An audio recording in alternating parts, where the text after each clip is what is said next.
أنزلنا هذا القرآن على جبل لرأيته خاشعا متصدعا من خشية الله وتلك الأمثال نضربها للناس لعلهم يتفكرون.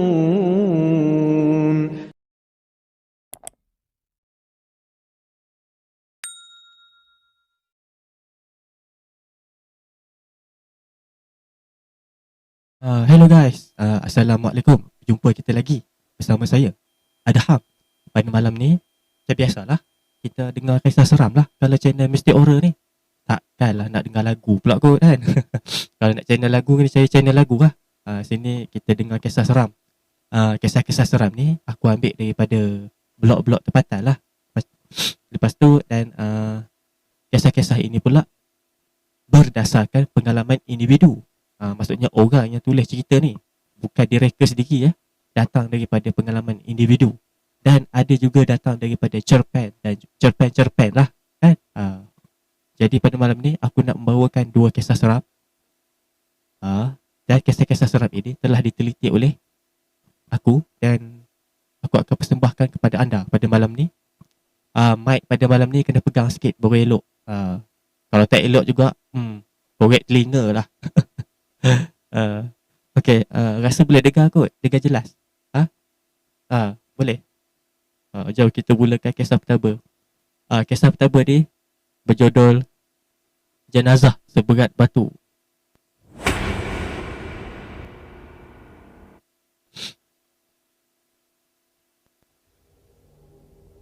Jom kita dengar kisah pertama. Cerita ni dah lama berlaku, dalam tahun awal 2000 dekat sebuah negeri di Terengganu. Sebuah negeri di Terengganu pula, maaf. Sekitar awal tahun 2000 di negeri Terengganu. Dalam kampung saya time tu, ada seorang makcik ni berusia dalam 60-an lah macam tu. Dia ni hidup sendiri selepas arwah suami dia meninggal dalam 20 tahun yang lalu. Hanya beberapa kali lah anak-anak dia jenguk. Dia ada 4 orang anak lelaki datang ke rumah, dan keempat-empat anak lelaki dia pula dah kahwin semuanya. Dah ada isteri, dah ada anak dan sebagainya, dan semuanya dah ada rumah sendiri.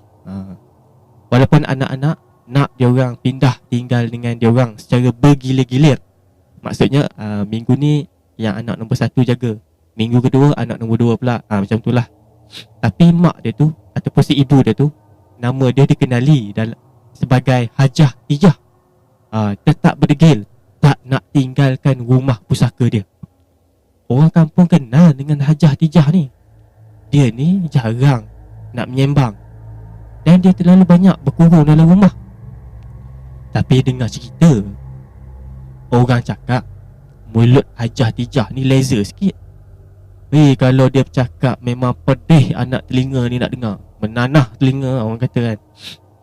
Dalam senyum pun sebenarnya dia menyindir. Mungkin sebablah orang kampung dengan jiran tak berapa nak berkenan. Adalah satu masa tu, ada berita dia terkena serangan angin ahmar ataupun stroke. Separuh badan dia lumpuh, wajah dia jadi sengit. Sampaikan nak makan dan minum terpaksa disebabkan oleh anak menantu dia.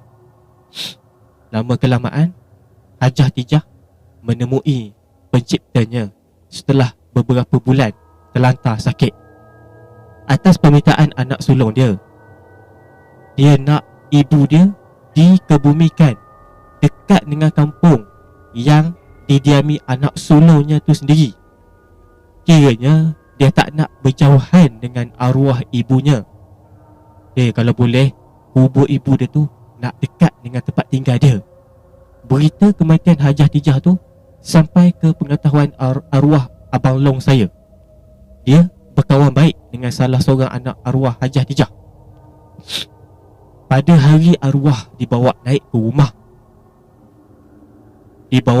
rumah anak sulung dia, saya dengan Abang Long saya ada dekat laman rumah anak sulung Hajah Tijah. Saya dengan Abang Long sampai lewat sikit dekat rumah anak sulung Hajah Tijah ni adalah dalam pukul 6 petang. Dah lewat tapi dah pukul 6 petang lah. Jadi tak sempat nak bantu apa yang patut. Abang Long saya ni rasa agak keberatan nak naik ke dalam rumah. Dia naik sekejap je nak jenguk dari luar, tak nak jejak kaki ke dalam rumah anak sulung Hajah Tijah tu. Dan dia tengok keempat-empat anak lelaki Hajah Tijah sedang pikul stretcher ataupun pengusung yang bawa jenazah ibu dia pergi ke bilik air nak dibandikan dan dibersihkan. Untuk pengetahuan semua, arwah Hajah Tijah, deskripsi dia seorang wanita bertubuh kecil, molek, tak berisi sangat, tak tinggi sangat. Boleh dikatakan ketinggian dia 5 kaki je.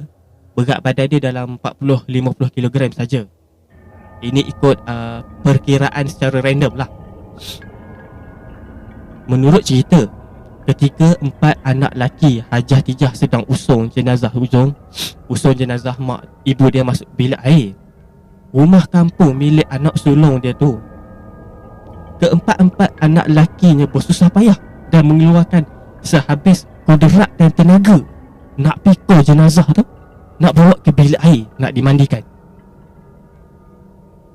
Terlepaslah dari mulut salah seorang anak lelaki Hajah Tijah ni satu perkataan yang amat jujur.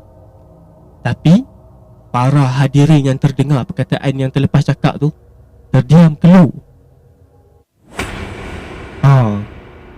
Salah seorang anak lelaki Hajah Tijah tu yang sama-sama pikul jenazah ibu dia tu terlepas cakap. Dan Abang Long saya dengar, beratlah mayat mak, berat macam batu. Rungut salah seorang anak lelaki. Tapi tanpa sedar, ucapan dia tu orang lain dah dengar. Ada kemungkinan disebabkan dia terlalu penat usung jenazah sampaikan dia terlupa situasi kat mana dia berada. Luahan anak lelaki dia tu dipersetujui oleh 3 lagi anak lelaki dia yang turut sama-sama usung.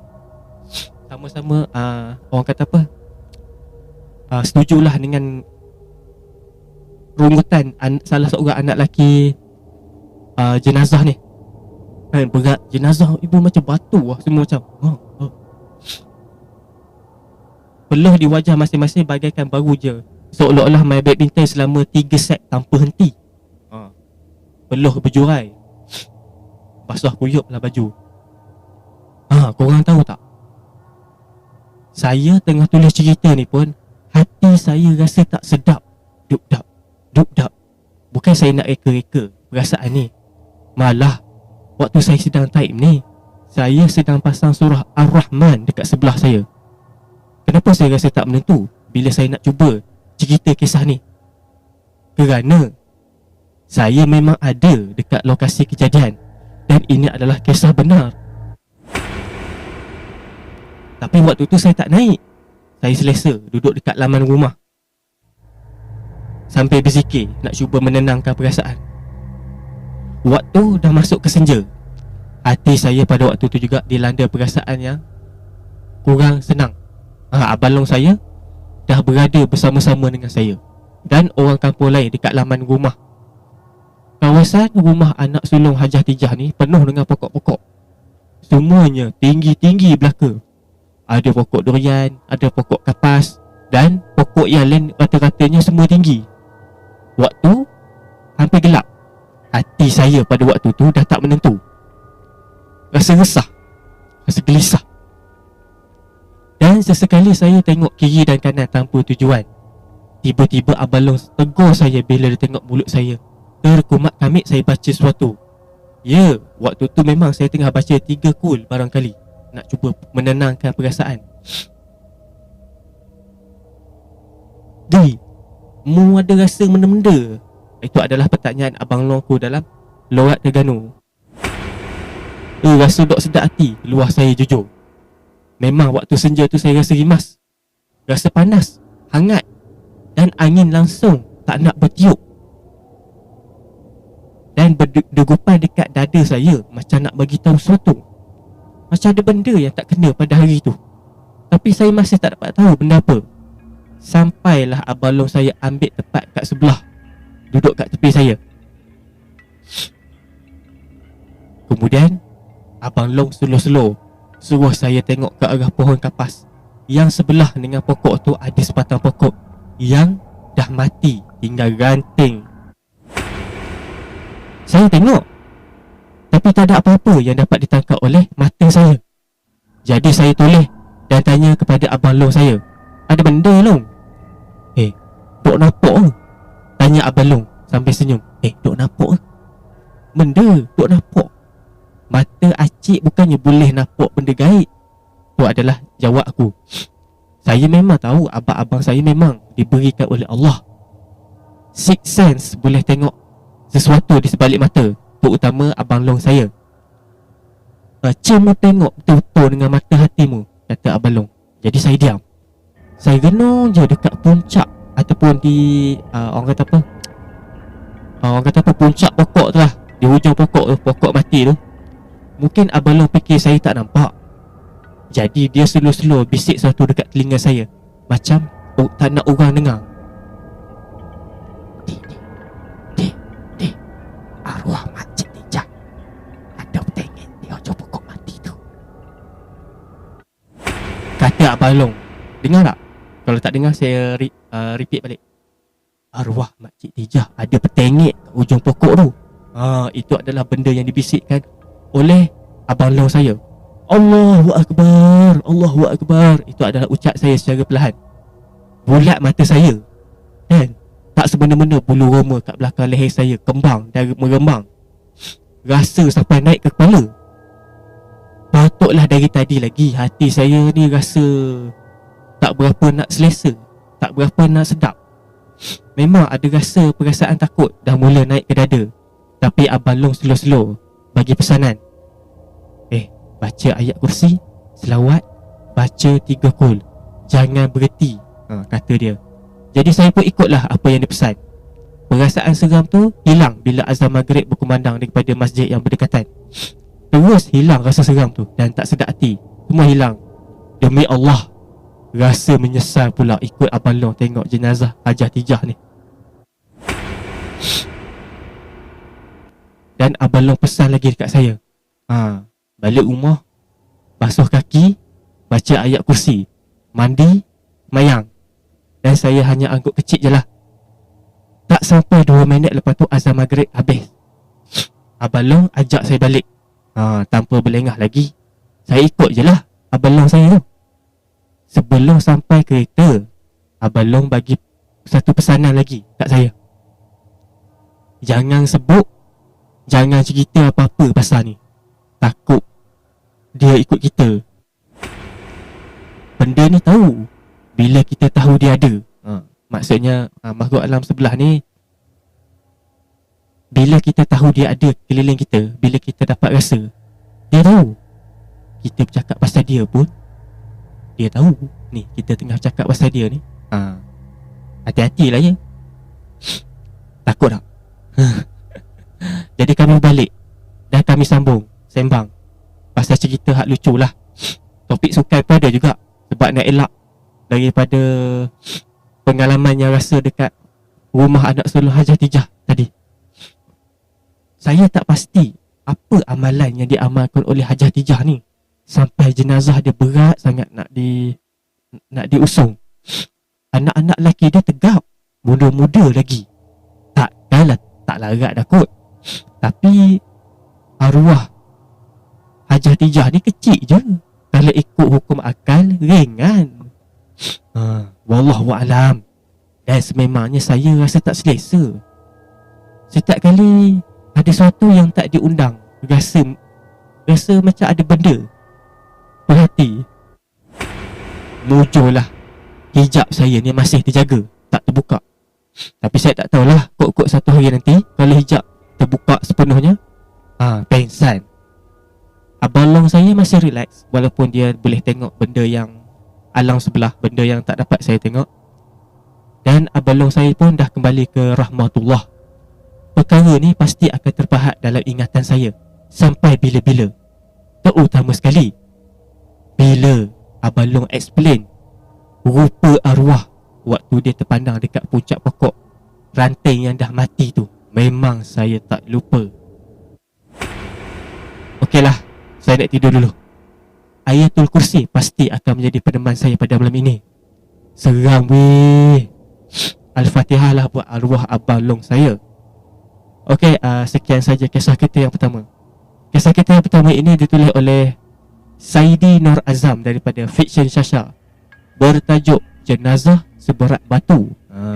Kisah tentang jenazah yang berat. Tak tahulah apa sebab dia. Wallahu a'lam, kita tak dapat nak teka. Itu urusan Allah. Tapi cerita dia seram. Waktu abang dia pesan tu, tengok ke atas. Bila dia tengok ke atas, dia tak nampak. Abang dia bisik, tu arwah Hajah Tijah bertengik. Seram betul. Yalah, jom kita teruskan kisah kita yang kedua. Okey, kisah kedua pula. Jom kita dengar. Kisah kedua ini berjudul Jelmaan dari Balik Tirai.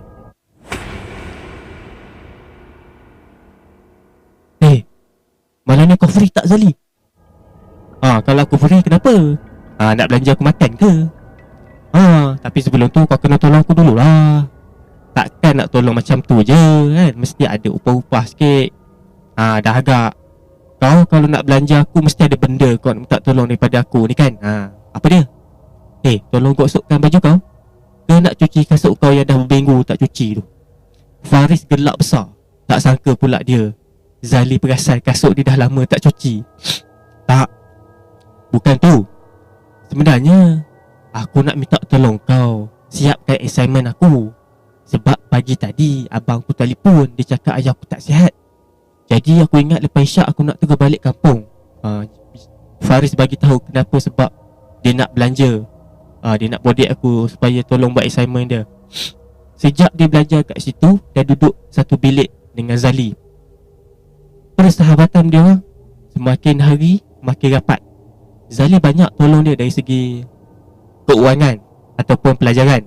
Ada kalanya dia juga akan bantu Zali kalau Zali minta bantuan daripada dia. Sama-sama saling minta tolong lah, saling-saling membantu di antara satu sama lain. Ini adalah kawan baik, kawan yang kita impi-impikan selama ni. Okay, no problem. Yang penting kau belanja aku dinner malam ni, kata Zali sambil tersengih. No hal lah bro, kau cakap je nak makan apa, aku belanja. Faris senyum melengit.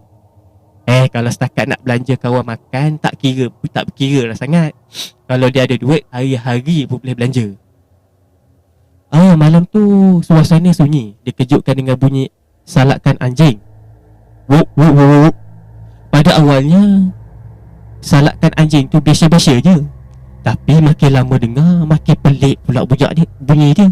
Kuat tapi lebih mendayu-dayu.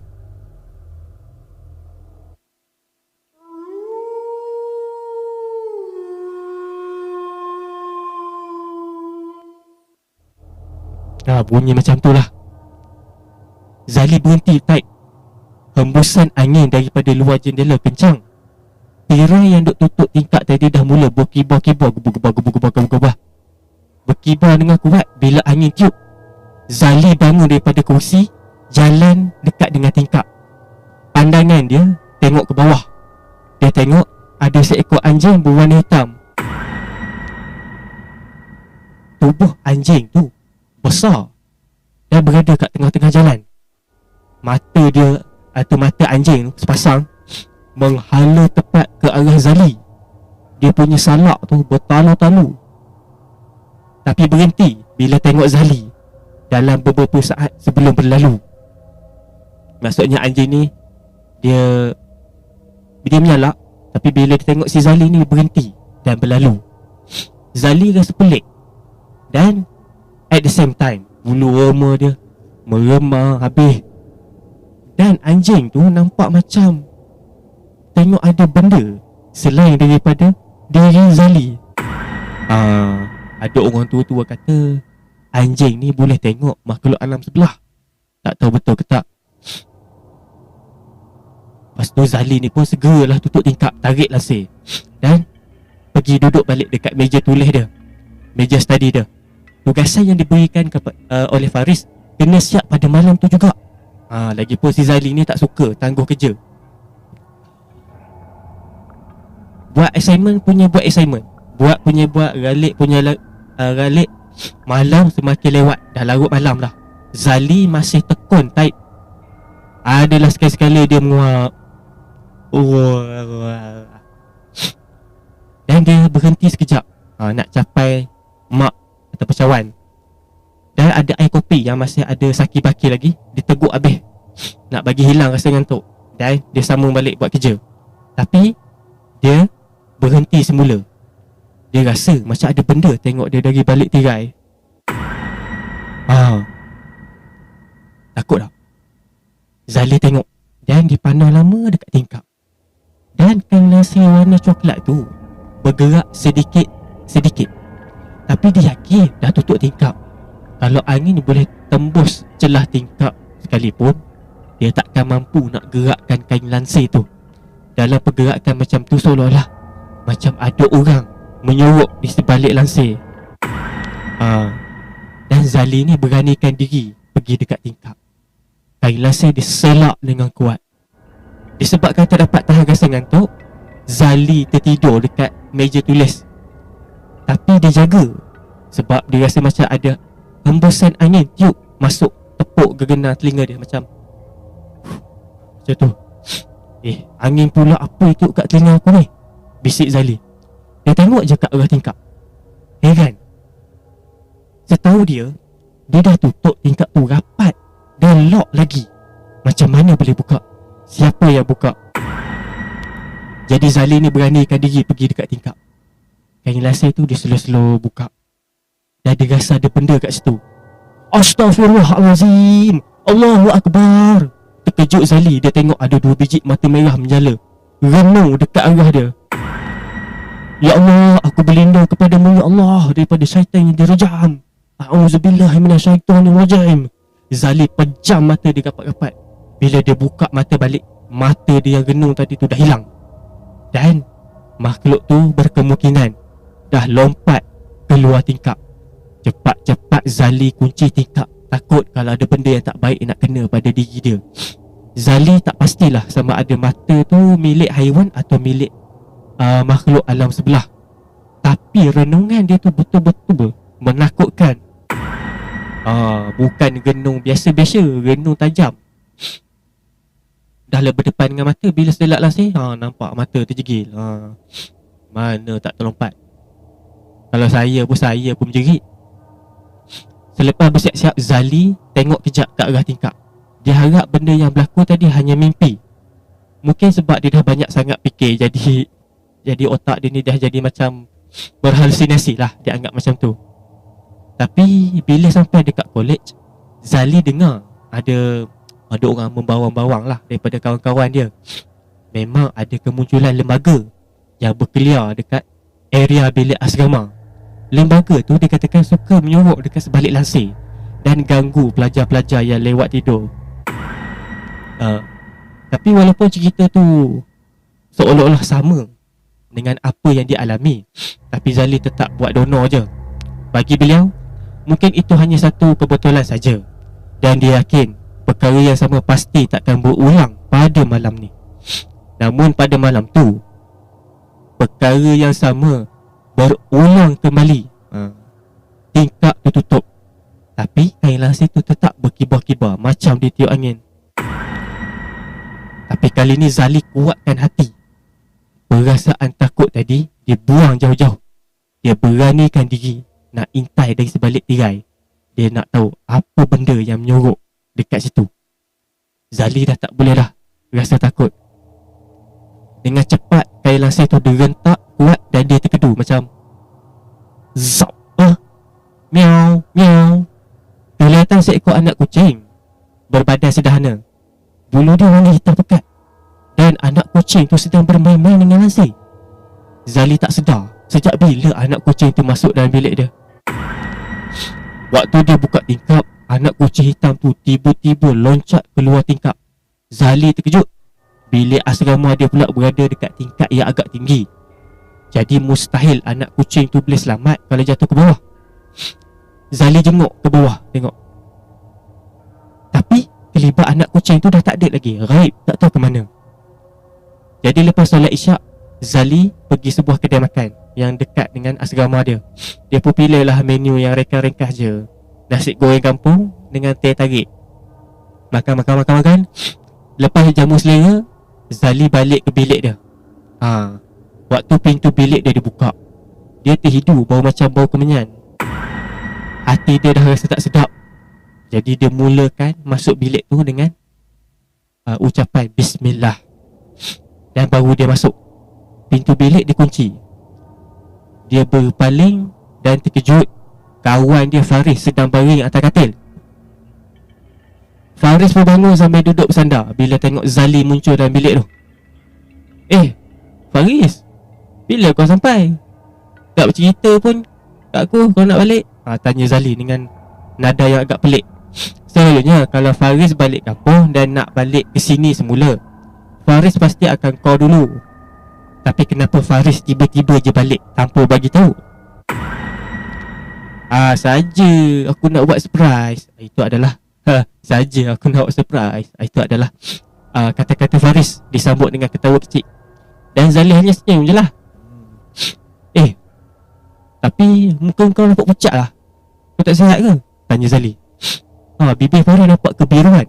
Wajah dia pula pucat dan lesu. Aku tak sihat sikit, Mam. Maklumlah cuaca dekat kampung aku tu agak panas. Rasa macam kulit aku nak terbakar, kata Faris dengan ketawa yang lebih panjang. Ya ke? Kau nak ubat tak? Tak apa. Aku baru je makan ubat tadi. Tak apa, aku baru makan ubat tadi. Lemah suara Faris jawab. Kalau macam tu tak apalah. Kau rehat lah. Pasal assignment kau tu, aku dah buat semua dah. Kau nak tahu tak? Sepanjang kau tak ada kan, aku rasa macam ada gangguan dalam bilik ni. Terutama sekali dekat langsir. Aku rasa macam ada benda tengok aku. Sebab itulah aku cabut langsir tu, kata Zali.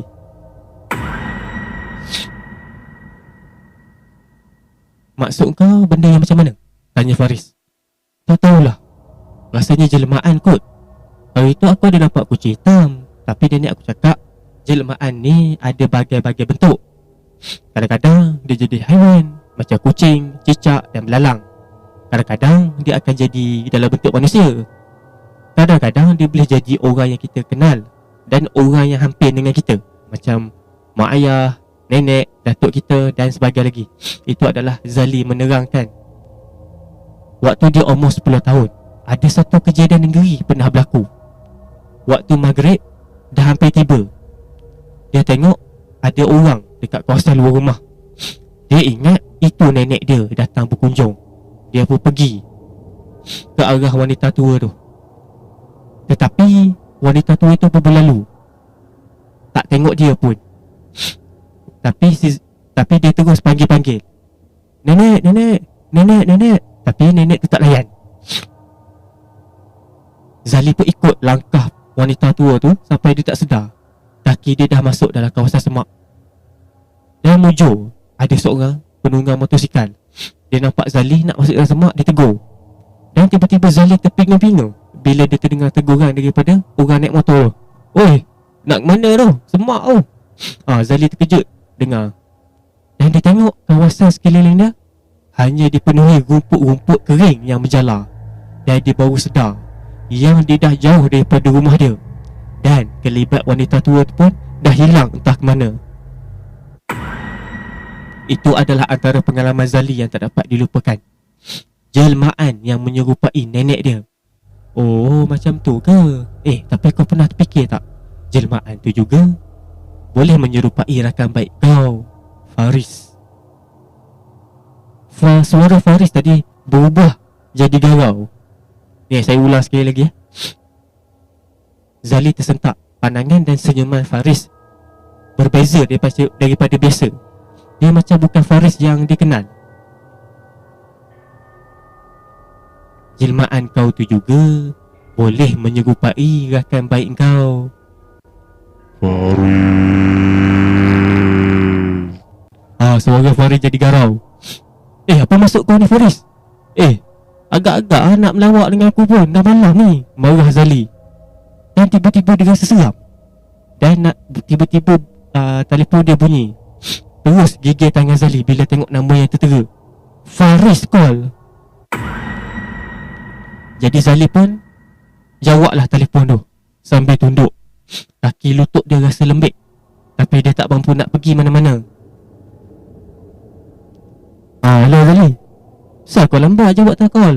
Ni aku nak bagi tahu kau ni, esok pagi baru aku balik. Aku ingat nak balik malam ni, rasa lewat pula. Assignment aku macam mana? Kau dah buat ke belum? Tu dia kau. Faris yang sebenarnya dah call. Jadi Zali yang dia nampak terbaring tu, yang bercembang tadi tu, dia siap dah bercerita lagi, dah menyembang. Tiba-tiba dia buat keluar suara garau. Jadi Faris yang dia menyembang mula-mula tu, Faris alam sebelah. Soalan daripada Faris dah tak mampu lagi dijawab. Telefon dalam genggaman terhempas ke lantai. Slow-slow si Zali ni tengok balik dekat katil tempat Faris alam sebelah tu tadi baring. Allahu Akbar. Zali jerit, tapi suara dia macam tersekat. Dia hanya jerit dalam hati. Dia kaku dengan mata terbeliak pandang Faris yang dah bertukar jadi kepada makhluk yang mengerikan. Dan Zali rebah pengsan. Okey, itu sajalah kisah kita yang kedua pada malam ini. Kisah dia bertajuk Jelmaan daripada Balik Tirai. Seram lah. Dah duduk sorang-sorang kan?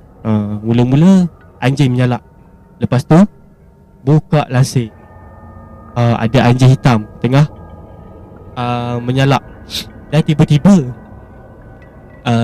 ada anak kucing hitam daripada tingkap dan lompat terjun ke bawah. Seram. Tapi yang akhir tu lagi seram. Dia ingat kawan dia dah balik. Dia menyembang. Punya menyembang. Sekali kawan dia yang betul telefon. Kawan dia yang dalam bilik tu makhluk alam sebelah. Ya Allah. Kalau anda lah berada dalam tempat Zali ni, apa yang anda buat? Kalau saya memang pengsan lah kat situ. Sebab saya ni penakut juga. Okey, itu sajalah kisah kita pada kali ini. Terima kasih kerana menonton kisah pada malam ini. Aku minta maaf kalau suara aku agak sengau dan serut-seret. Musim demam sekarang ni. Demam apa virus sekarang ni? Influenza. Jadi hati-hatilah guys kat luar. Kena pakai mask balik. Jangan keluar tak pakai mask. Kalau pergi majlis ramai-ramai, Jangan tak pakai mask. Bahaya. Jadilah macam saya, pergi surau, duduk majlis ramai-ramai, tak pakai mask, balik demam. Rupanya ada jemaah lah dalam surau tu yang demam daripada dia pergi. Tu yang jadi jangkit. Hati-hatilah guys, musim demam sekarang ni. Saya pun dah mula demam balik. Hari tu baru je elok. Okey, terima kasih kepada yang sudi view channel ni. Terima kasih banyak-banyak. Hanya Allah sajalah yang dapat membalas jasa baik anda. Terima kasih banyak-banyak sebab sudi view channel Mystic Horror. Walaupun channel Mystic Horror ini dia punya penyampaian tak heavy kan. Penyampai dia pun tak berapa nak power lagi kan. Sebab saya bukannya artis ataupun orang-orang yang ternama yang dah biasa berhadapan dengan kamera. Dan saya ni pula, ini pengalaman pertama saya buat rekod upload konten dekat social media di YouTube ni. Itulah menyebabkan saya agak kekok. Jadi terima kasih banyak-banyak sebab sudi like, subscribe channel ni. Terima kasih. Dan saya harap jumpa anda pada video yang akan datang. Assalamualaikum. Jaga-jaga guys.